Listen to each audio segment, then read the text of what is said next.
Council meeting of July 7th, 2020 is called to order. Please stand for the pledge and Megan lead us. I pledge Pledge allegiance allegiance to the flag of the United States of America and to the republic for which it stands, one nation, under God, indivisible, with liberty and justice for all. All right. Thank you, Megan. I can't wait till we can do that in person. I think it's much better when we do it in person. Yeah, we're so out of sync. Yeah, we're much more in sync in person. Okay, Donna, how about a roll call? Okay, I'm ready. Councilmember Feast, Present. Councilmember Inesco, Here. Councilmember Bode, Here. Mayor Dorsey, Here. Deputy Mayor Peterson, Here. Councilmember McDowell, she is not here. Councilmember Schmidt, Here. thank you. As we move on, Joe has a little presentation for us. Yeah, thank you, Mr. Mayor. I appreciate the opportunity to address. I just wanted to take a moment to talk a little bit about the coronavirus and the little logo next to me here about wearing a mask and the recent changes and mandates that have come down at a statewide level. As you know, my wife works in healthcare, and we talk about this topic pretty regularly in my household. And, you know, over the course of the last several months, we've all learned a ton about the coronavirus, the negatives and the ways to sort of thwart this moving forward. And what I wanted to kind of talk really quickly about was really the importance of wearing a mask in the community. Essentially, wearing a mask stops the spread of the coronavirus at the source. The virus has moved so rapidly throughout the world because it can be spread by pre-symptomatic or asymptomatic people. This means people have been spreading the virus to others before knowing that they were even infected themselves. This is different from other novel viruses we've encountered before. The first SARS virus, the MERS virus, even the flu does not spread as easily by people without symptoms. People can spread this virus to others just by speaking. We've been to the stores and places within the community, and what do you see at the cash register, right? You see the plexiglass between you and the cashier. At the front desk at City Hall, the same situation. Those are things that work. The purpose of the mask is to capture the small respiratory droplets that harbor the virus before they can reach the air, where they can linger until someone else breathes them in and becomes infected. When you see someone wearing the cloth mask, they're not wearing it to protect themselves. We're wearing it to protect others, and we're exercising compassion for others when we're doing that. So far in Mason County and in Shelton, the spread of the virus has been manageable, to say the least. Our goal should be able to keep it that way, to keep the spread at a low level. Shelton and Mason County, we have, as we know, we have a large population of highly vulnerable people over the age of 60, those with chronic health issues, and they're at much greater risk of complications. Even healthy young people we've seen have struggled with lasting health issues after infection. Not wearing a mask is gambling with someone else's life and well-being. It's if that's not convincing enough, we've all been aware of the economic impacts related to coronavirus. Shelton, the state, the United States, the country, we have suffered a substantial economic blow from the unencumbered spread of this virus. Many local businesses and employers have had to make hard decisions. We cannot afford further economic pain. We really can't. If we do not control the spread of the virus today by simply wearing a mask, we may be faced with more drastic measures that will further impact our lives. We're a strong community. We can do this. Let's show some grace and compassion for each other. I sincerely appreciate our community leaders, members of the council, the county commissioners, businesses, residents, and our visitors for taking this message to heart. Thanks a lot. Thanks, Joe. All right. And let's remember too, that along with wearing the mask, washing the hands and not touching your face. That is the key thing that spreads this disease. I know I struggle with it down at the shop all the time. And when the rules change from one day to another, seems like sometimes, and customers get upset, you know, it's like, okay, what do you want to do? Do you want to keep businesses open? Or you want to keep churches open? Do you want to keep, what, you know, be responsible. That's what I think about it. Okay. Thank you. Do we have any late changes to the agenda? Hearing none. All right. Is there a motion to approve the consent agenda as published? So moved. Second. All right. There's a motion and a second. All in favor, say aye. Aye. Aye. All opposed? Motion carries. All right. So at this point right here, I'm going to turn it over to Jeff. Thank you very much, Mr. Mayor, members of council, and members of the public who may be watching. Director Mark Ziegler is going to give a presentation on some of the code updates that we would like to pursue, or that we think would help improve our community and our economic vitality going into the future. I did want to make a point. There are a ton of code updates in there, but I did want to make the point very clearly that these are items that we are interested in pursuing and interested in looking at, but this is by no means the final step in this process. This is actually the first step of a very long process. We will develop solutions to each of the code items that are listed and share those solutions with community stakeholder groups, with other interested parties, and of course with the council when it comes to council meetings. But this is an incredibly long process, probably taking upwards of a year to complete the entire thing. The purpose of this tonight is to get the conversation started, to let the community know that we are looking at these code provisions to adopt some things that will make our community run more efficiently and provide high quality of life for the people that live here in Shelton. So with that, we will develop solutions collaboratively and something that best fits our community and our community's character. With that, I'd like to turn it over to Mark.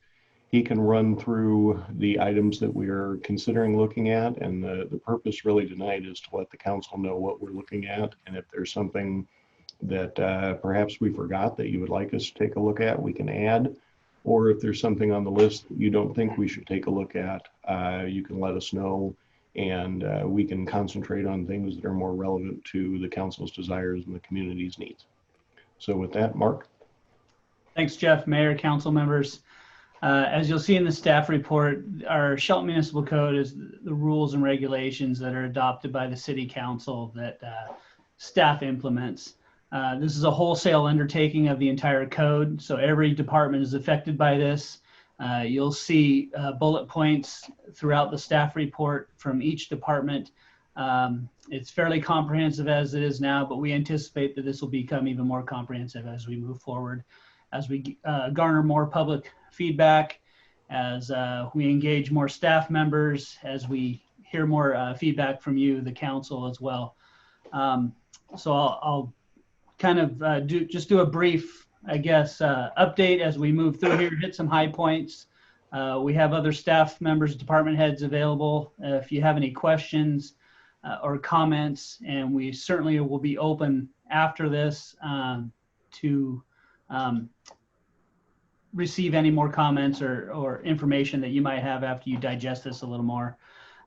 So as you look through the staff report, you'll see that we're addressing within the police department unattached trailers, abandoned vehicles, and a lot of these codes might be updates from many years ago.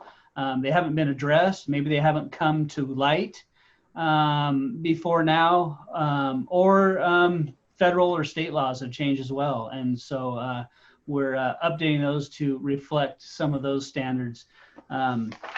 You'll see that within community development with the building code. We'll see the 2018 building code that actually the State Code Council just pushed back to early 2021 for adoption.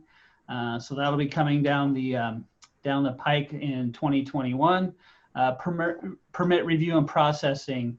Our code isn't really robust in that department, so we really want to clarify, give our developers a clear path forward, how we process permits, how each type of permit is followed through in the process here at the city, and so it's clear and understandable what they can expect in the processing of those. Short plats, duplexes, design standards, accessory dwelling units, a lot of things that affect affordable housing in this community, infill, landscaping and screening, things that we hear from our community that they would like to see now and in the future, and how they want the community to expand, and as it expands, how they want it to look and what the feel of this community is going to be. New sections that we don't have now that identify a dark skies code, reduces glare on neighboring properties, heritage and landmark areas, trees, areas of the community that might fall under that, cottage and carriage houses, really expanding upon the types of housing that can be constructed in the city of Shelton and will be available. There's a number of areas within administrative services, updates to code language within finance, adding capital resources fund, administrative department, definitions. Those are cleanup things that haven't been addressed in the past, so we want to undertake now. Within the clerk's office, you'll see that study sessions held at 5 p.m. within the code. That's outlined in our code, and we want to update that, obviously, so we're as consistent as possible. And then you have a couple pages within the Public Works Department addressing design standards, sidewalk specifications, sidewalk construction, fringe improvements, stormwater, sewer, water. All of our utilities have areas that can be updated and edited for the betterment of the entire community, as well as reclaimed water, as we see more use out of the satellite treatment plant and more opportunities to utilize reclaimed water out there as it's produced. And as Jeff mentioned, this is the first step it's bringing to you tonight. We will further edit this document as we move forward. These will be ordinances that we brought in front of the council. You'll see red line versions, so you can see changes and edits if they're a existing document that has been changed, or a whole new ordinance written that would provide a new section of the code if that's warranted at that time. So we're going to reach out to our stakeholders in our community, give them the opportunity to comment all the way through this process. This is really something that is not done here in the Civic Center, but it's done out in the community. It's engaging. We want their feedback. We need their feedback. And we really look forward to their feedback throughout all of our stakeholders and the general public alike. So at this time, if you have any questions, we're happy to answer those or provide comment, take notes, and make sure that we add those to future updates. Any questions from anyone? I thought I was done for a second. just a quick comment. Something that Jeff had shared with us in our briefings, and I assume all the rest of the council members as well, but it was actually something to think about when we were talking about the code revisions, is that some of the code, as Mark had mentioned, cleanup or housekeeping type tasks, some of the code that we have to adopt is not something that necessarily we have full flexibility to change, alter, or eliminate, for example. So some things we have to kind of abide by as state or federal law as part of this effort as well. And then also the encouraging part of this is hopefully when we're completed with this process, navigating municipal code won't be as arduous and daunting of a task for the layperson. So I look forward to getting to work on this. Mhm. So that's one of the primary goals of this code rewrite. And I'm not, to be honest, reading municipal code and reading ordinances is never easy, even for people that do it all the time, like the leadership team here at the city does. But we do want to make it as easy as possible so people know what the expectations are going in, and what we're looking for as a community. So there's no ambiguity. There's no it reduces the amount of arguments, and we look forward to working with the community and with the council as we move forward to adopt these specific codes that hopefully make sense to most everybody. And I would presume that as we get a little further down the line, any code that is being changed or implemented, we would have discussions about the financial implications for the residents on the other end of that as we're moving forward. You guys have been great about that so far, but I'm sure that's something we'll get questions on, especially as we talk about ownership and maintenance and some of those other items. Outside of that, I'm really pleased to see the emphasis on flexibility in different types of housing. And I think that there will be some long discussion about some of, international building code and what we can do to make viable economic development, particularly in our historic areas. So I'm looking forward to getting some information from staff on that as we start to work through that process. Absolutely. The financial impact, whether positive or negative, will be assessed as part of each code update. And we're going to be bringing this to you in chunks. Like I said, this is a very long process. It will take several meetings worth of council's time. We anticipate several work sessions on this. Open houses with the community so we can receive their feedback, as Mark mentioned, and I think it's a great point. The work is actually done outside the Civic Center. So we want to get out to where our residents are and talk to them about what we're trying to achieve and then what their concerns are. And I'm fond of saying that, we don't have all the answers. We can't. And so we're always open to good ideas from those that are outside the Civic Center that we can implement. There's no head in cement syndrome here. So we'll be looking forward to those conversations with the community and then implementing a code that works for everybody and achieves the goals that the council has set forward in their strategic goals. All right. Thank you, Jeff. All right, this time here, we're going to recess from our regular meeting and open a public hearing about single room occupancy. And Community Development Director Mark Ziegler has some details for us. Thank you, Mayor, council members. As you'll remember, the city entered into a contract agreement or lease agreement with Panza. This encompassed about exactly 3.233 acres located on the north side of town at Shelton Springs and North 13th Street for the development of a housing program and ancillary services for homeless veterans.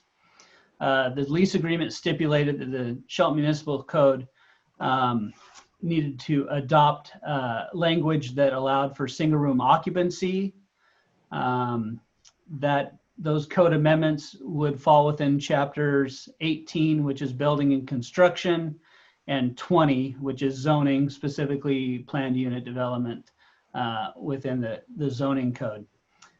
These requirements meet the intent of that lease. These are similar requirements to what Panza has instituted, and it has been adopted by the city of Orting for the similar veterans housing in that area.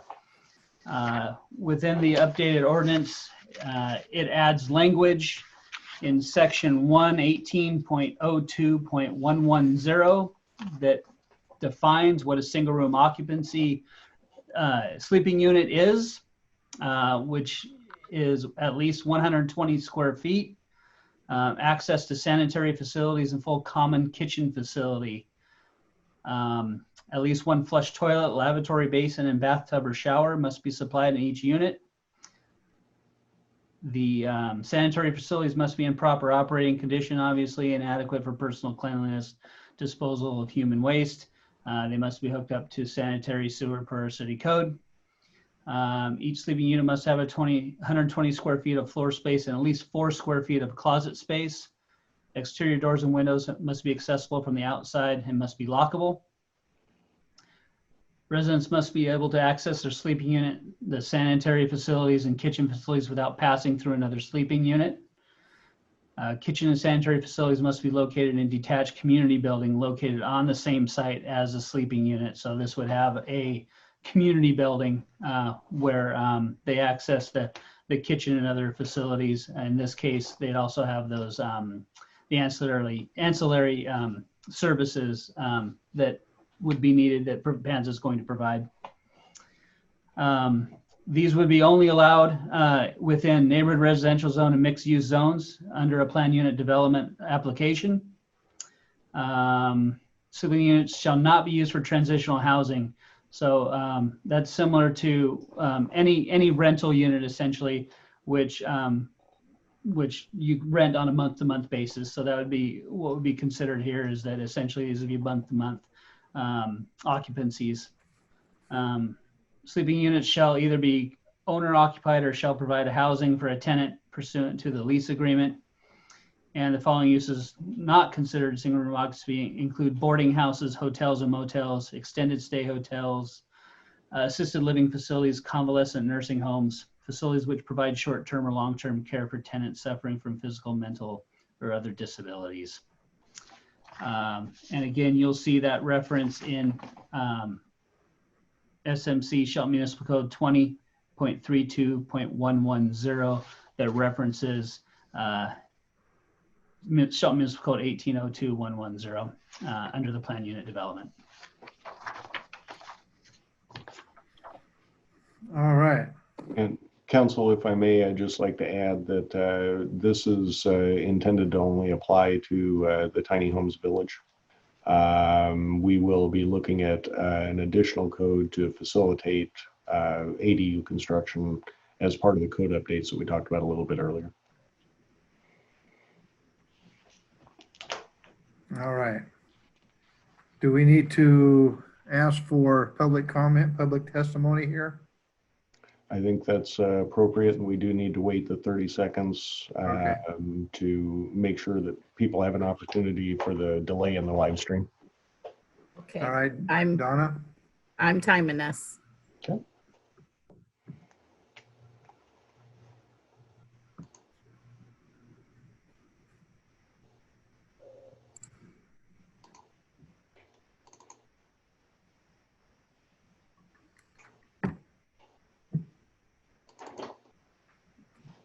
I can't get a copy of the ordinance. I can't get to it. I didn't print it.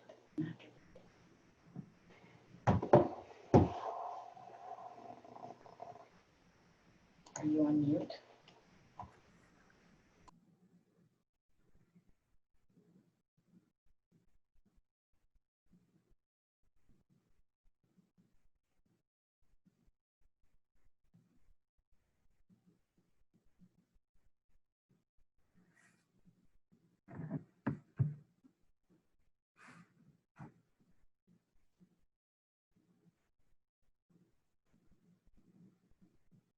Where'd Donna go?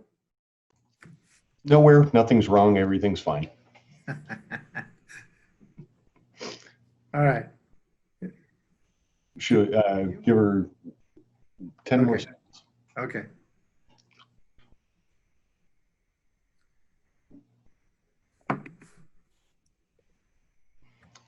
She was on her laptop and couldn't print the ordinance that she needs to read. So I printed it Oh, for I her see. real quick. There she is. All right. All Okay, right. Mr. Mayor. All right. That's the first reading of the ordinance number 1949-0220. Ordinance number 1949-0220, an ordinance of the City of Shelton, Washington relating to land use and zoning, adding a new section 18.02.110 to the Shelton Municipal Code and amending chapter 20.32.110 concerning single room occupancy developments. All right, thank you, Donna. Council members have any questions or comments? If not, do we concur to place this item on July 21, 2020 action agenda? Yes. Everybody Yes. agree? Okay. So we're going to close the public hearing and resume the regular meeting. The next item on the business agenda tonight is a resolution to update the master fee schedule. And we'll turn it over to City Manager Jeff Knighton. Thank you very much, Mr. Mayor, members of council, and members of the public. This is a companion piece to the public hearing that you just held. We do intend in the future to update the master fee schedule once per year, and we will likely do that at the end of January every year or early February to coincide with our budget preparation. So those kind of roll in cycles.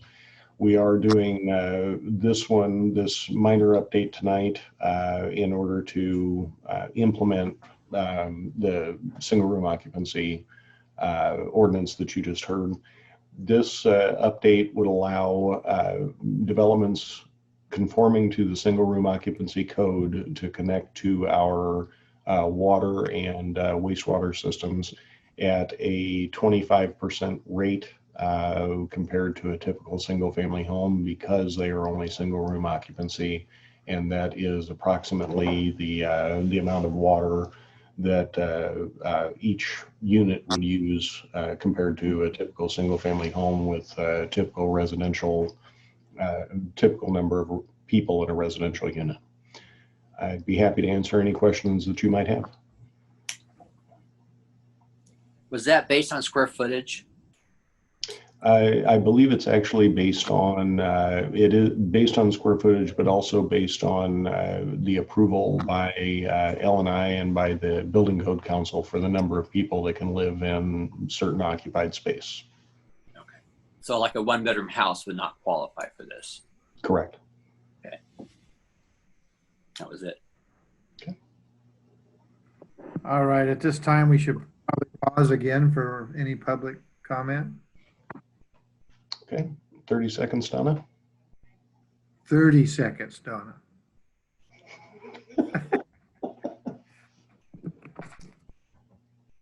Thirty seconds. Yes, Mr. Mayor. Okay.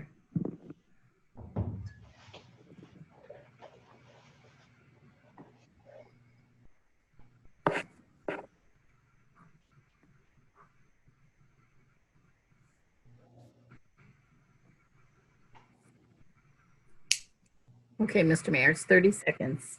All right, so staff recommends the council concur to move this item to the action agenda for July 21st meeting. Everybody good with that? Concur. Yes. All right.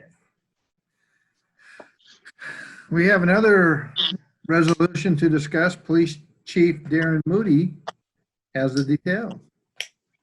You ready, Chief? Ready, Mayor.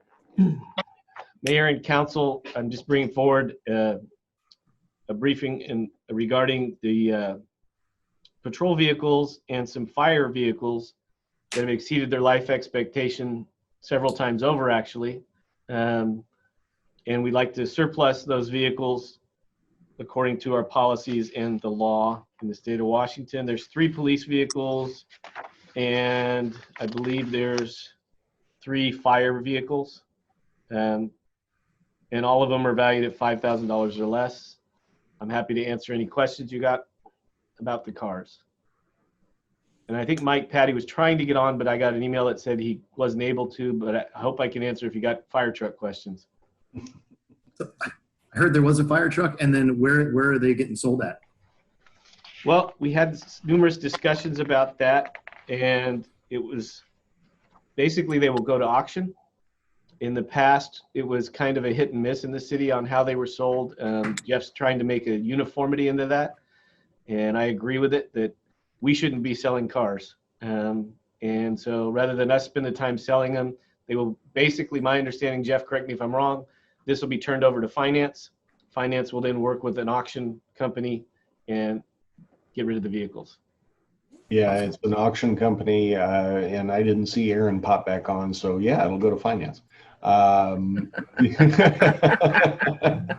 so what we're going to use is a website called GovDeals. They deal with a lot of surplus vehicles from around the nation, and it's a much more efficient way for us to dispose of our surplus property in that way. And I've seen it work pretty well. There's other options too, but I think that's the first one we're going to go with. Awesome. Who doesn't want to own a Shelton fire truck? Right. Do All the right. funds from the sale go back to the general fund, or do they go into the EM&R program? Public safety. So, so they will go into, I believe, the fire assets, which they have been used by Central Mason, will go back into the EM&R fund. The police vehicles, I believe, will go back into the general fund. But when we create an ER&R program, which we're in the process of doing, that will likely change, but that'll take a little while. We are working on that. Hmm. Since public safety is the general fund, just saying. Okay. Staff recommends the council concur to move this item to the action agenda for the 21st meeting. Yes. Yes. All right. Oh, do we need to ask for public comment on this as well? We can, Mr. Mayor. I think that would be appropriate for everything on our business agenda tonight. Okay. Okay, I'm timing us, 30 seconds.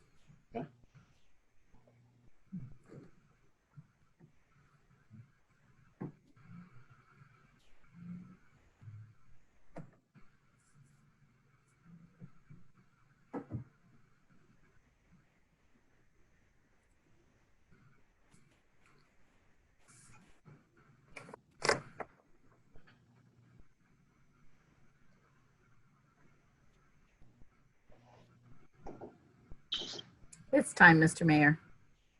All right. Thank you, Donna. You're welcome. All right. Now we'll go on to resolution for the Basin 3 final acceptance. City engineer Ken Gill is up. There's Ken. Hi, Ken. Turn your microphone on. Good evening, council, and thank you for letting me present to you tonight. I'm going to share a screen with you, a presentation I put together for this project.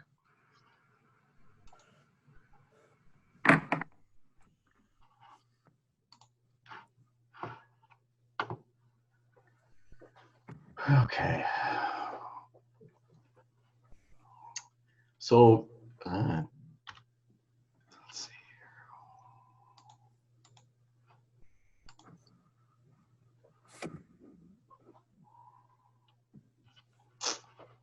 Let's do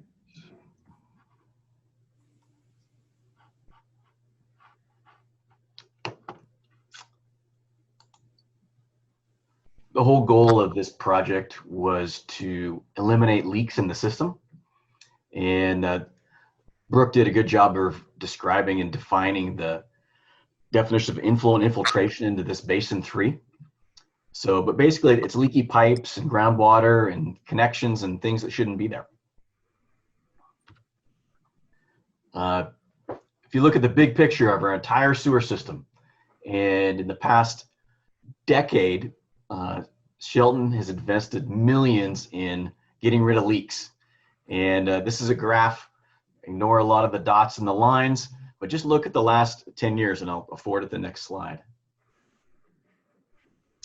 So Brooke put together and I think did a good job of emphasizing this is the line kind of where we were in 2010.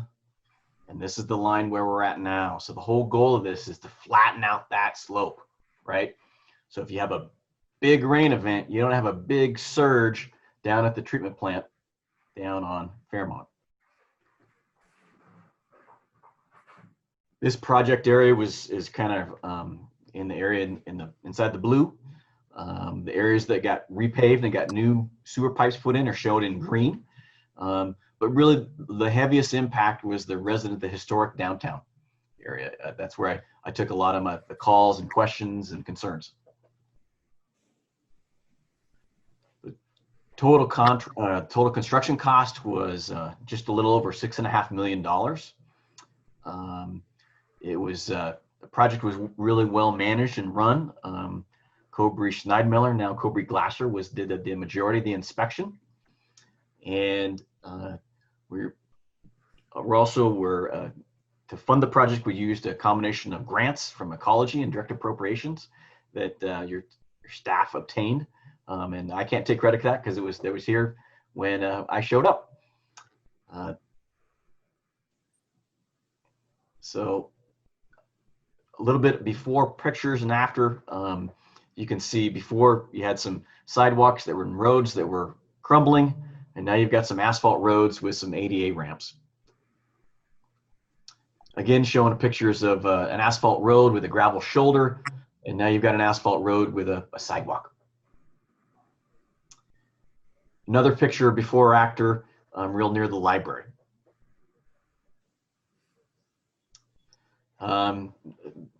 This is before, during, and after. So these are guys trenching and installing the foundation for the retaining wall that goes underneath Shelton Creek up by the diversion structure. Again, another picture of concrete roads with sidewalk shoulders and a complete asphalt road with sidewalks and curb and gutter. So another a picture on Birch, gravel shoulders. They had sidewalks, but a lot of gaps, a lot of bumps. A rough ride if you're a baby in a baby carriage. So, and then after pictures, of course, new sidewalks, new mailboxes, and they maintain the street parking. I like this slide the best because it really tells what the city got for their money.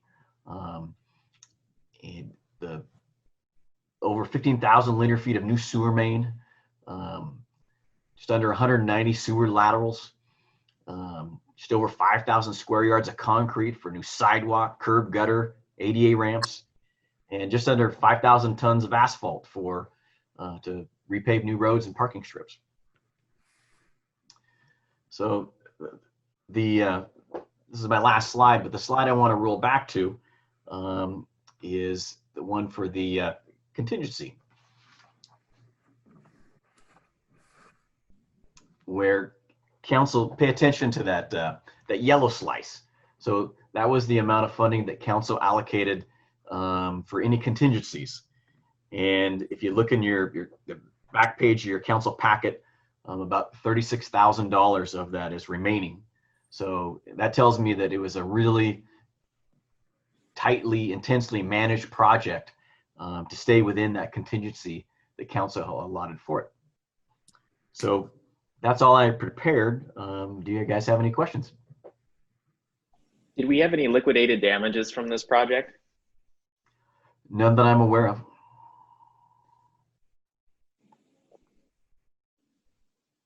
All right. Thank you, Ken. So now we pause for 30 seconds for public comment.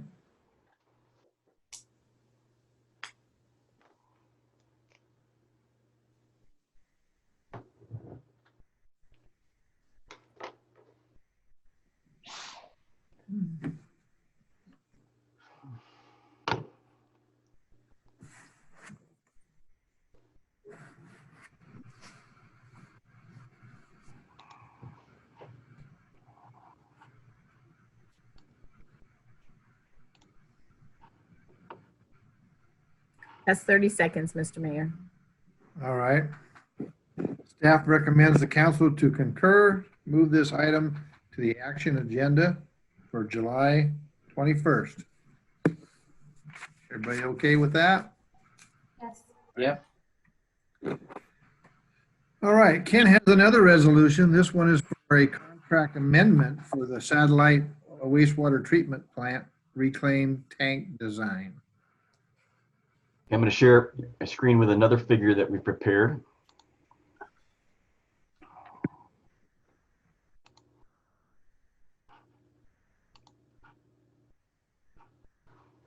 So the city of Shelton owns and operates a satellite water reclamation plant off of 101 up by the airport. And the big green dot there is the potential location of a reclaim tank. And before I showed up, Shelton was in the process of designing a reclaim tank so we could store our excess reclaimed water and have it available for irrigation or toilet use, things like that where you don't got to drink it. The Squaxin tribe obtained a grant to supply Goldsboro Creek with additional water during the summertime to benefit fish and all the critters that they eat. And they've asked us to add that additional scope into what we're already doing. So whenever you add scope to a consultant, they usually increase their fee. And the additional fee that is covered by the Squaxin tribe. So this is a study to look at this tank, how big it should be, where it should go. And once we have the results of this study, we can present it back to council. Do you have any questions? Any questions, guys? All right. We're going to pause 30 seconds again for public comment.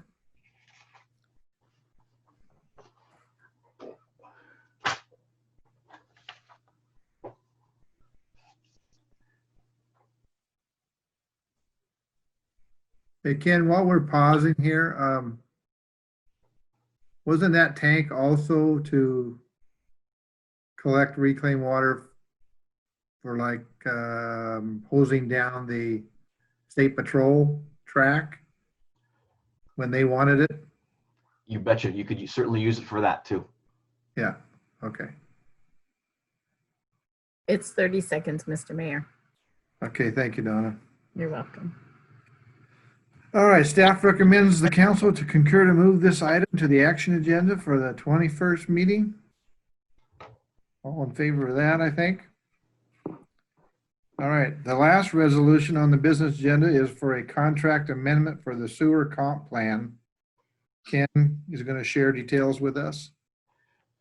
Thank you again, council. I'm going to continue sharing my screen, but I'm going to show you a different figure. And this is a figure of all of our sewer basins.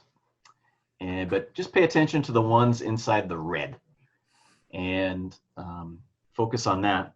And you see it's labeled the potential north diversion area. And Shelton's in the process of redoing our sewer comp plan.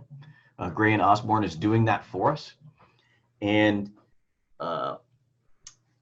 again, similar to the reclaim tank, the Squaxin tribe is really interested in providing more summertime stream flows to Goldsboro Creek. So this area outlined in red could potentially go to that satellite treatment plant.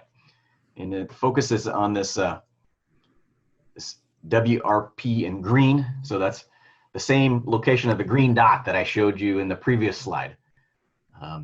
So in this study, this portion of our comp plan will analyze whether or not the areas that are in red can go to the green dot or square that's shown on the map. So again, the Squaxin tribe has added this scope. GNOs increased their scope and their fee, and the Squaxin tribe is paying for this additional scope and fee that will be a part of our comp plan. So when we get these two things wrapped together, we'll come back to council and present the results and have that discussion when we're done. Do you have any questions? All right. None? Okay. We're going to pause for 30 seconds once more.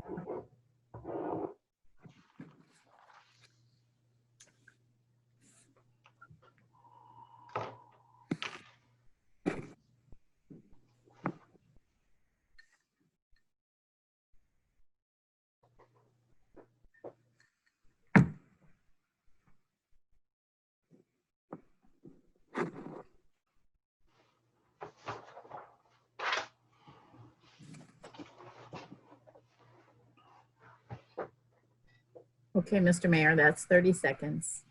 All right, thank you. All right, so staff recommends the council to concur to move this to the action agenda for the 21st meeting also. Yes. Okay. All right. Let's move on to the action agenda. The first item on the action agenda this evening is a resolution for WASDOT 6-year TIP. Ken, you're up again. Okay. So council, I'm going to share my screen again with a different figure. And what you have in front of you is what was in your packet last meeting, and again in your packet tonight. But this is our 6-year tip, and nothing's changed from the last time I presented this to you. But as Brooke did a really good job detailing in your briefing, it's a requirement from the state for us to be able to go after grant funding, and it's a requirement that we do this annually with you to basically check in and make sure that we're going after the right projects that you want us to do. So there's no changes from last time. I recommend that you approve it. All right. I'm going to pause for 30 seconds once more. Well, more than once more.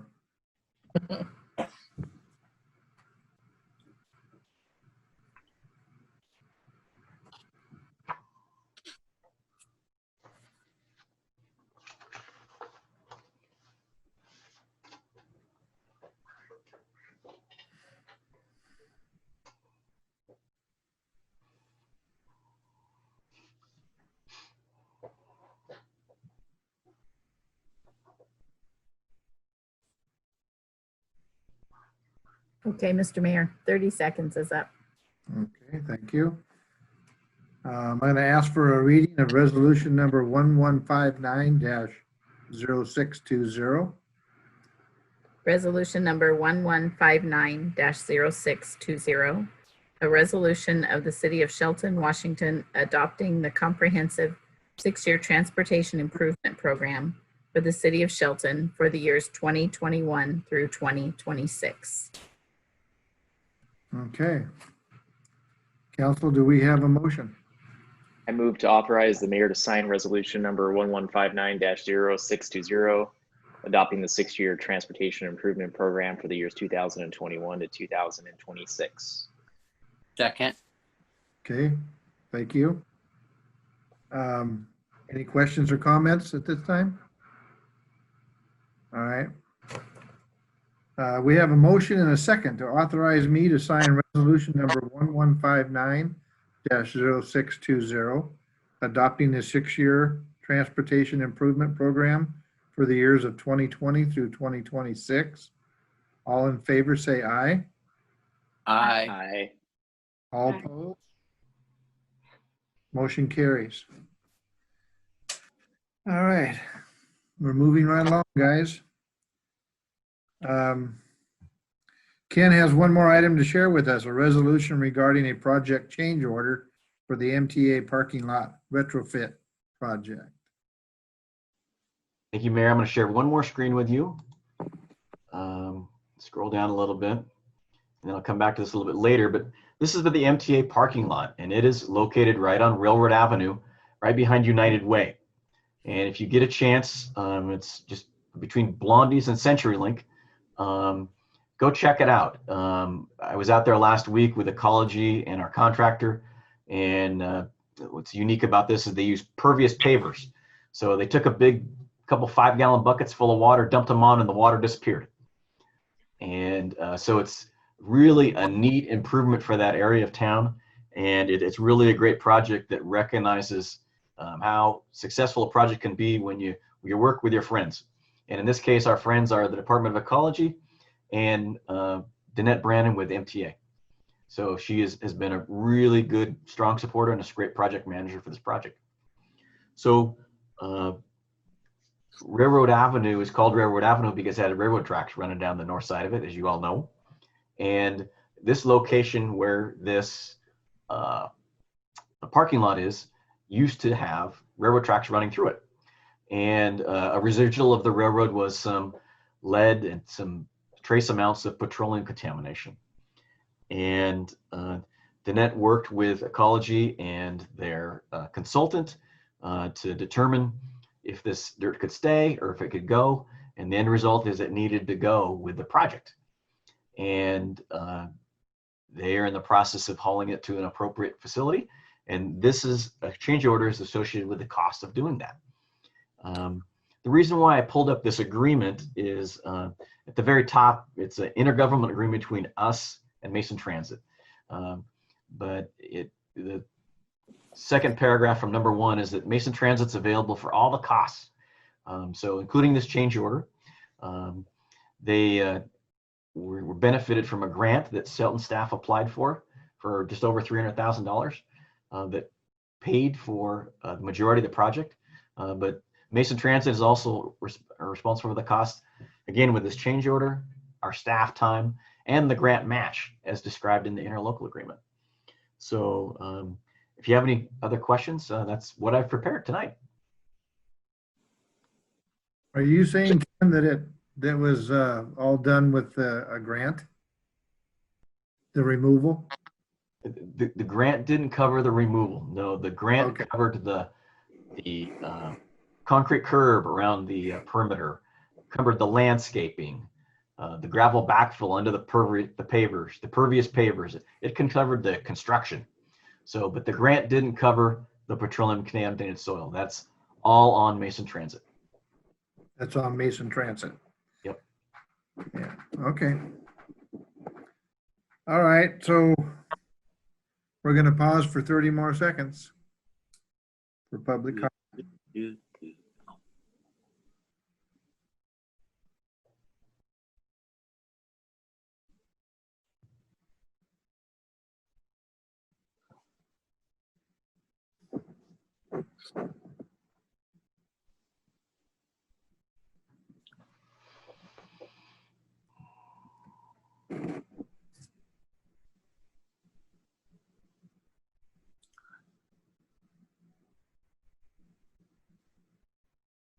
Okay, Mr. Mayor, that's 30 seconds. Okay, thank you, Donna. Would you please give us a reading of resolution number 1165-0620? Resolution number 1165-0620, a resolution of the Council of the City of Shelton, Washington, authorizing the city manager to approve change order number 1 to the construction contract with R.W. Scott Construction for the completion of the Mason Transit Authority parking lot retrofit project. Okay. I'm Sue. Is there any more questions from the council? If not, do we have a motion?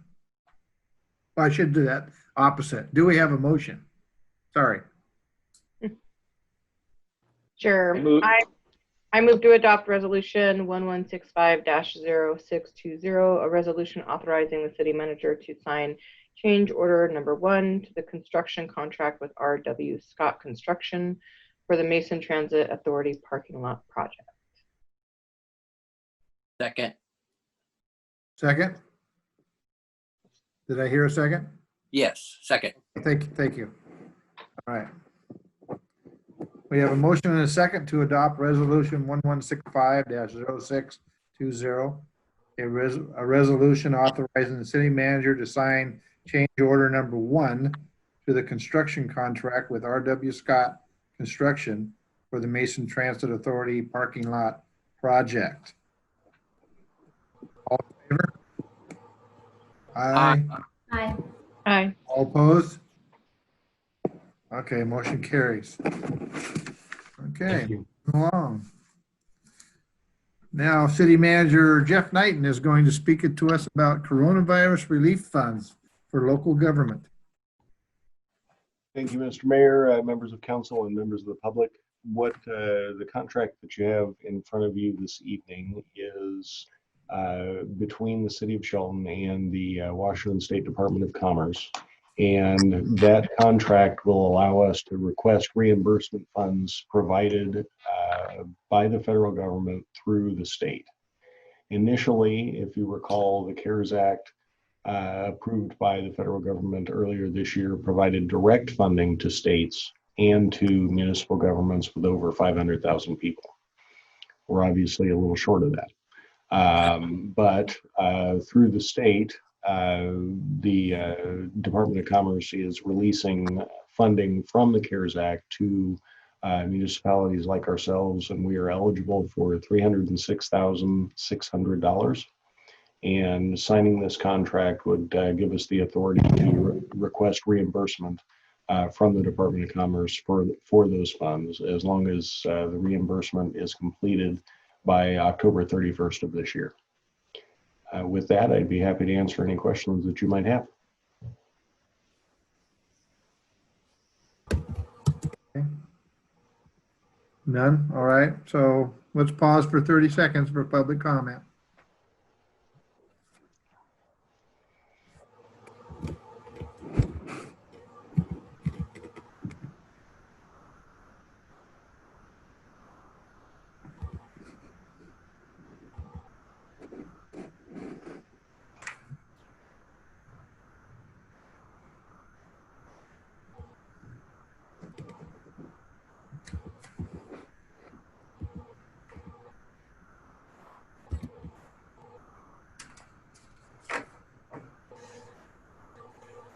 Okay, Mr. Mayor, that's our All last. right, Donna, thank you.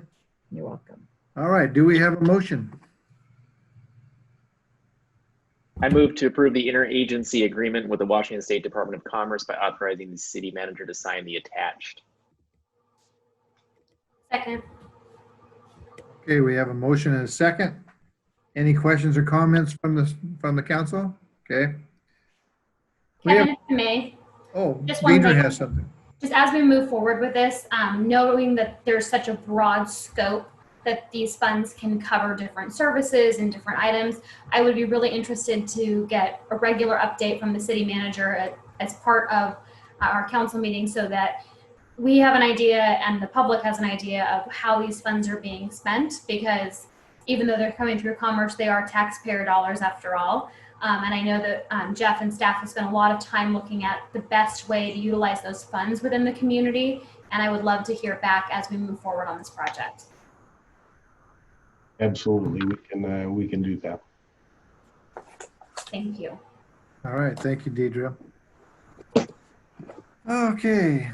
We have a motion and a second to approve the interagency agreement with the Washington Department of Commerce by authorizing the city manager to sign the attached agreement. All in favor, say aye. Aye. Aye. All opposed? Motion carries. Okay, we'll move on to administration. Oh, somebody? No? Move on to administration reports. Jeff, will you give us your city manager report? I certainly will, Mr. Mayor, and I'm going to start off with some terrific news. We were notified on yesterday, actually. We received a letter from the Department of Ecology that our grant request for the Oversight Remedial Action Grant for the C Street landfill has been approved. Awesome. So we're very happy to hear that. There are still several steps for us to take. And I would love to be able to tell you that it would cover the whole cost of the project, and we anticipate it will or come very close, but we won't actually know that until the bids come in. But we will provide you an update at that time. The other part of that was how hard our city engineer and our administrative manager, Brooke Kiltz, worked to make this happen and get this done in a timely manner. This went very well, I think, and we're very happy to get that letter yesterday to be able to share it with you tonight. So moving forward, again, a couple more steps. Department of Ecology has to create a couple documents for the public to comment on, so there will be further comment periods and opportunities for the public to weigh in. But this is a significant hurdle, and we're very happy about it. Next, some not so good news. As you all know, we are meeting again on Zoom this evening, and that's because the Open Public Meetings Act, the OPMA proclamation, that the governor issued was supposed to expire on July 1st, and it did, but it was extended early in the morning on the 2nd, July 2nd, for another week. It is supposed to expire again tonight at midnight, but we anticipate that will be extended further. Some slight good news, if we meet a whole long list of requirements, because we are a phase 3 county, we are able to meet in person if we meet those requirements. I'm not sure if we can meet each and every one of those, but I will be working with the folks here and talking with council during our briefings next week to see if we can meet those requirements, and council would prefer to meet in person rather than over Zoom calls like we are tonight. So progress slightly, we're getting there. We'll see what the extension the governor has either late tonight or early tomorrow morning to this current OPMA order. But I wanted to update you on that progress. I don't have anything else. Happy to answer any questions if you have any. Congratulations on the C Street grant award. Great job. Yeah, great job. Give kudos to, was it Colbury or Ken and Brooke. Ken Brook? Okay, thank you. Yeah, it's always nice to get some good news now and again, especially in this time of COVID and all that. All right. So that brings us close to the end here. Our next meeting will be Tuesday, July 21st, 2020, 6 o'clock. This meeting is adjourned at 7:04.